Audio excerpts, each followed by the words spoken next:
Olá pessoal, meu nome é Gabriel e hoje vou falar sobre a ginástica artística, sua mudança de nome de ginástica olímpica para ginástica artística e o que levou a isso acontecer, e as nomenclaturas envolvidas na prática dos movimentos dessa ginástica.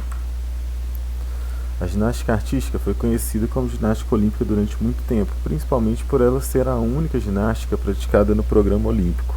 Ela foi adicionada desde a primeira edição moderna, que foi realizada em 1896 em Atenas, e era unicamente masculina. No ano de 1928, ela foi adicionada à modalidade feminina na ginástica olímpica.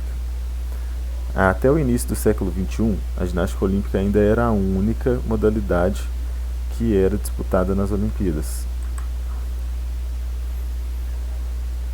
Com a inclusão da ginástica rítmica no programa olímpico, a ginástica olímpica foi forçada a mudar de nome, e foi mudado o nome para ginástica artística.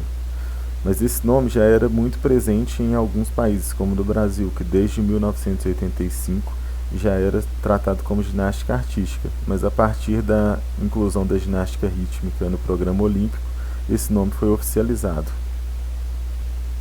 Hoje em dia, ginásticas olímpicas se referem a todas as modalidades praticadas no programa olímpico, que são a ginástica artística masculina e feminina, ginástica rítmica e a ginástica de trampolim.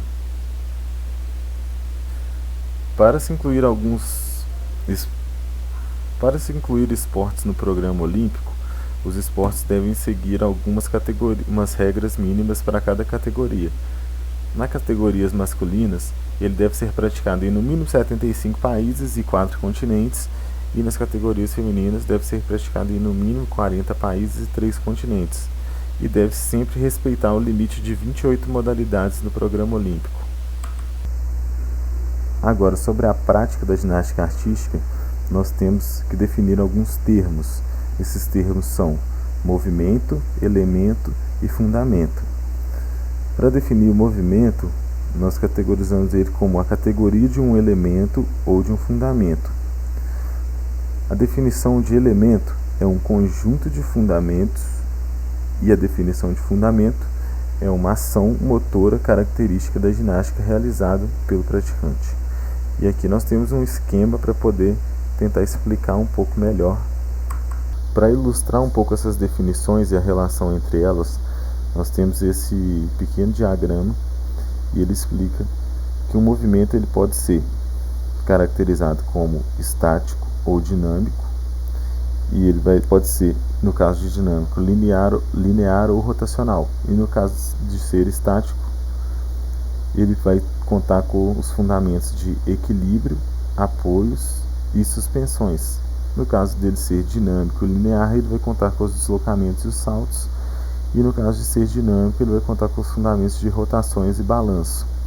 E as aterrissagens também fazem parte dos fundamentos. Então, esse esqueminha que eu fiz aqui, tudo que está em rosa são fundamentos, e as partes que estão em azul são os movimentos. E para definir os elementos são um conjunto de fundamentos. Então, como nós podemos definir isso? Por exemplo, uma parada de mãos é um elemento, porque ela é uma junção de dois fundamentos da ginástica, que é o fundamento do apoio e do equilíbrio. No caso de um salto mortal para frente, é a junção do deslocamento, do salto e da aterrissagem. Então, esses são apenas alguns exemplos de elementos. Nós temos diversos elementos na ginástica que sempre vão ser uma junção entre dois fundamentos, que são os equilíbrios ou os apoios, as suspensões, deslocamentos, saltos, rotações, o balanço ou as aterrissagens. Muito obrigado, espero que vocês tenham gostado do vídeo e até a próxima.